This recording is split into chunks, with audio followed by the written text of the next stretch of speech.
Ride or die? Nah, win therapy and thrive. Let's ride.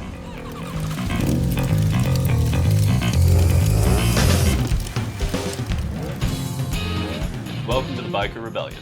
I'm your host, Jon Jansen, here with Pete Leehey, the founder of the Biker Lawyers. Let's shift into second gear and look at this week's crash videos.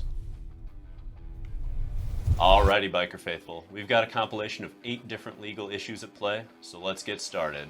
Clearly, the crash isn't happening in America, but a crash is a crash. So, Pete, the first question we have to address here is when we take on a new case, we look at liability. Let's talk about what's happening in this video. So this is a classic case of you've got danger all over the place. We have a pedestrian that just crossed the street, so you have to be mindful that she's not going to suddenly turn around and come back into your path. So that's not the most dangerous thing here, but you got to be mindful of it. The first immediate danger is this vehicle stopped on the left. But I mean, again, you've got multiple things going on here, so you really need to proceed into this intersection with a lot of caution. First thing I'm going to do is make sure the wheels on that white car are not rolling, because if so, he's the one that's the most dangerous to me. However, you can't lose sight of the fact that you've got a vehicle approaching the intersection from the opposite direction. So, I mean, you got 2 different things that can cause you serious harm here, and the wisest thing to do is slow down until you're sure that both of these motorists are going to stop, and obviously that the pedestrian isn't going to cut back into your path. And then we see, doesn't quite pan out that way. Let's get to, boom, right there. Sure as shit, you know. I mean, you got to assume that people are going to do the wrong thing. If you do that, you're going to keep yourself a lot healthier as a biker, because I can't even tell you how many times I've seen these scenarios where somebody's approaching a stop intersection, and if you just assume they're going to stop, you know, maybe you're right 99 times out of 100, but that one time that you're wrong, you're going to get just destroyed. Fair. Alrighty. So here we have kind of this classic case. Whoa. Oop. Oofta. And there it goes. So we've all seen some crazy drivers on the road. You know, what do you do when somebody's driving like that around you? And Steve, let's back this up 10 seconds, and let's talk about this a little bit more. All right. So we're riding along Right now. Boom. Right there. I mean, this guy's clearly out of control. He's not, I don't know what he did to cause his truck to start careening like that, but the instant that I mean, thankfully, I've never seen this myself, but the instant you see something like this, you need to be slowing down quickly. I mean, and of course, slowing down quickly out on a freeway means you better know what's behind you, because if you've got somebody riding your ass and all of a sudden you pound your brakes, the dude behind you is going to kill you. But assuming that you know somebody isn't right on your ass, you need to start slowing down hard as soon as you see something like this, because you just don't know what's going to happen. This guy is totally out of control. And obviously, if you come into contact with this thing, you're probably going to bite the dust. And as we can see here, whoo, tips right over, keeps trying to correct, overcorrect, and out. And that'll do it. All right, so we call this one the Underpass pileup.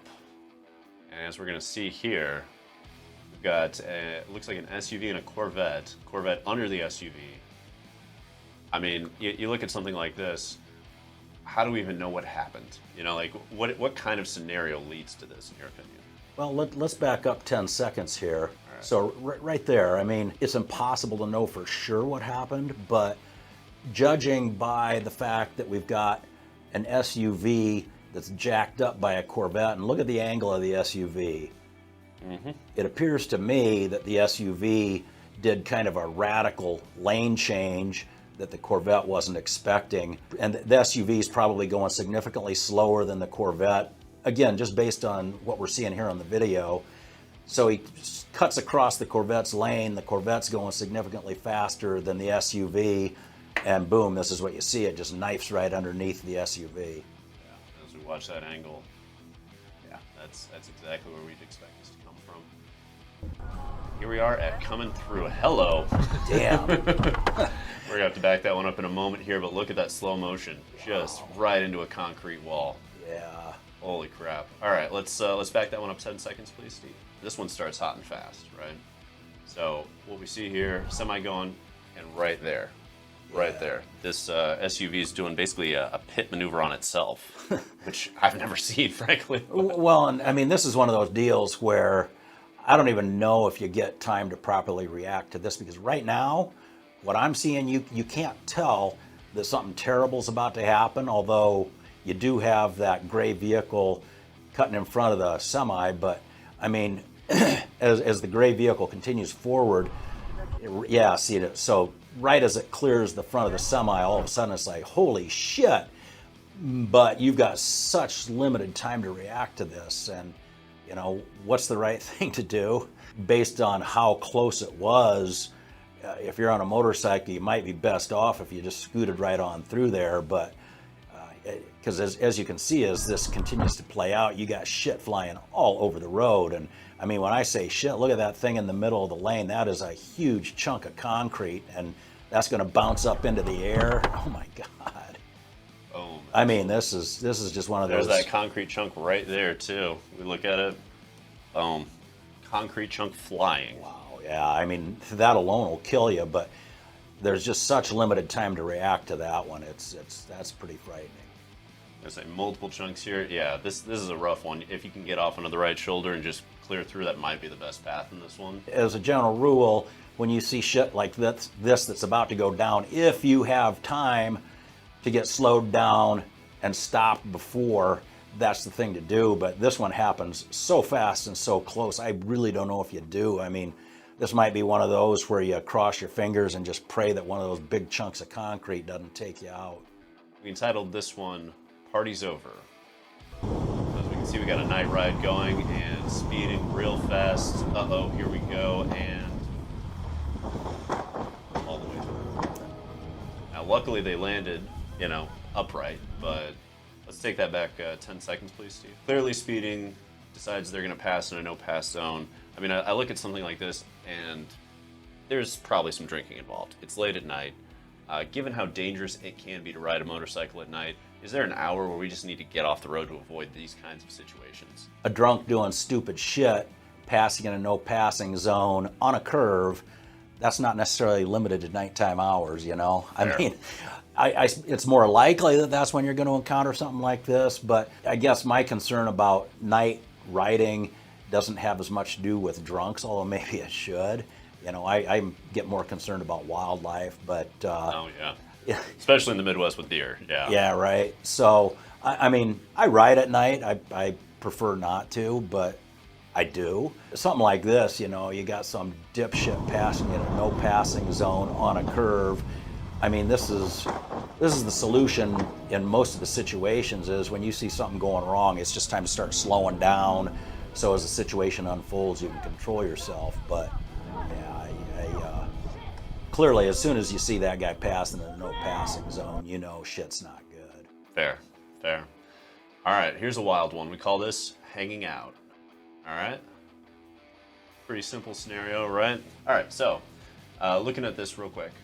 Comes through, there is individual throwing a rope right across, and that rope is going to land over here, presumably in this person's hands, but wait.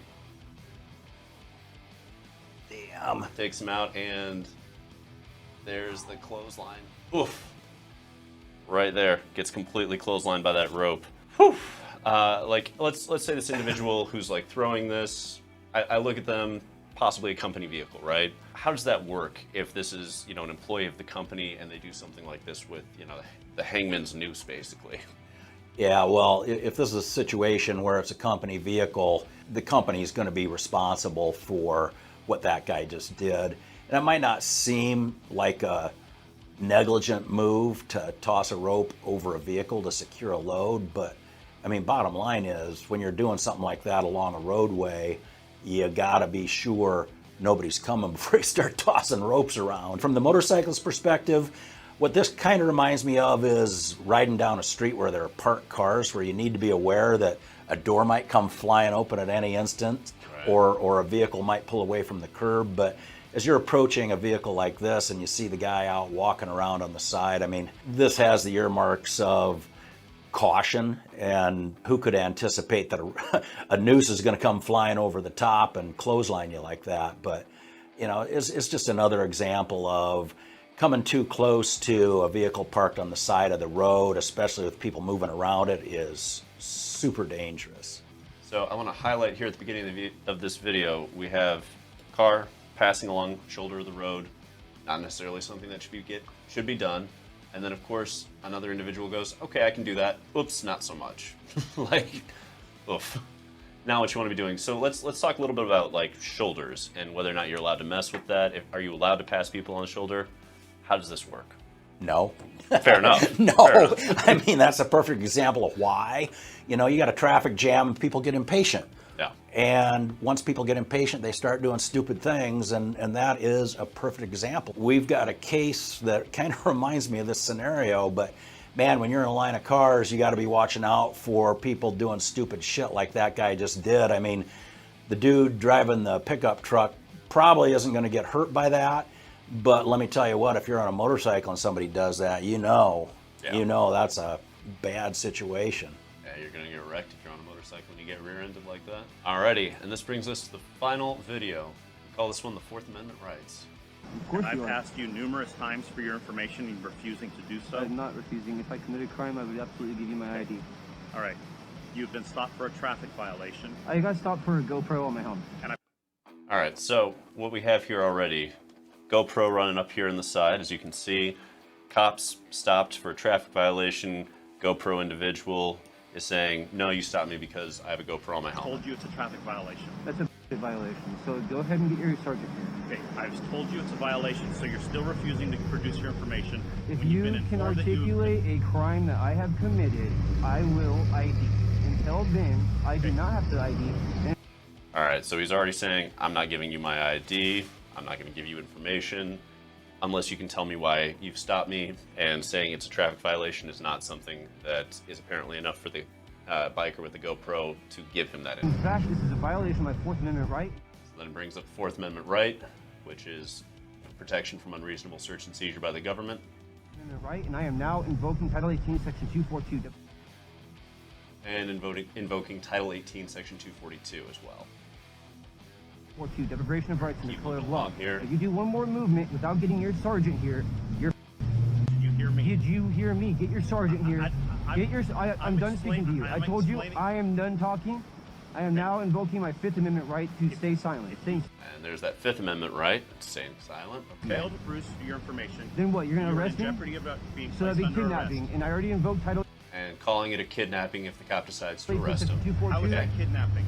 You'll find that out in court, sir. And then saying you'll find it out in court. All right. So we look at something like this, and Steve, let's back it up out there. Looking at something like this, Pete, what do you think? You know, the biker's doing right. What's he doing wrong? I'm going to say the biker's doing almost everything wrong. Yeah. I mean, you go through that whole clip and this biker's spewing out all kinds of provisions of law, some of them completely obscure, which makes me wonder, is this biker a lawyer? Right. You know, so he's giving bikers and lawyers a bad name at the same time. But in my opinion, this biker, whether he's a lawyer or not, he's being way over aggressive here to start refusing to show your ID in what is apparently a traffic stop. You're just asking for this cop. And you can see in the clip, the cop has a smirk on his face most of the time. Right. Because frankly, the biker is such an asshole. Listen, you get pulled over by a cop, maybe it's a legit traffic stop, maybe it's not. But the cop comes up and asks for your license. I mean, the cop is going to say that you violated the traffic laws. Sure. And so now you've refused to give your license, you've already got a problem. Right. So when you're stopped, there are certain things that you do need to do to comply with the cops. One of them is give them your license. Another is give them your registration. Another is give them your proof of insurance. And I mean, seriously, what's the problem with that? Especially, he says it's a traffic stop. It's like way over the top combative to start saying, no, it's not a traffic stop. You stopped me because of my GoPro. It's like the biker is just looking for trouble here. Right. And the cops, he's telling the cop that it's going to be kidnapping. And it's no. If you get stopped, you're going to have to provide some basic information. That's just how it goes. There's nothing to be done about that. And that's not saying you're going to have to provide much more beyond that, but you are going to have to prove You have a license, you have insurance, you have the registration. Like, that's just basics. Right. I mean, and again, this is so completely over the top. I mean, I'm not an advocate of giving in to a cop if they do start asking you a bunch of things they shouldn't. Sure. Start fishing around. I mean, we've talked before about how to handle that. It's Right. like about the time this cop says, if he did, do you know why I stopped you? That's the time to simply say, I don't answer questions, or no, sir, I'm looking for you to tell me that. But if you get combative like this right away, you're just begging to get arrested. And again, this guy is so over the top, he might get arrested and taken in. I mean, it's hard for me to stand in the shoes of the cop and think what he might be thinking. But to me, it's either this dude that I've stopped is simply a complete asshole, or is this guy under the influence of something? Because the way he's reacting to this simple traffic stop is so out of proportion to what you would expect. I mean, the cop arguably has justification to require this guy to start giving him some field sobriety tests. Right. And I look at something like this and I think, just because you have the ability to say, I don't want to answer questions, doesn't mean you have the ability to say, I'm not going to give you anything. You have to give some basic info, like just identification. Yes. So that they know you're allowed to even be on the street. And if you can't do that, that's a problem. But the point with cops that I've seen over and over again, that we've advocated for over and over again, is that it needs to be passive resistance. It's saying, here's the identifying information and no more. That's it. That's all you're getting. Make your determination based on that. It's limiting the amount of information they have and limiting the interaction. This is so active that you're basically giving the cop just more and more reason to mess with you. Yes.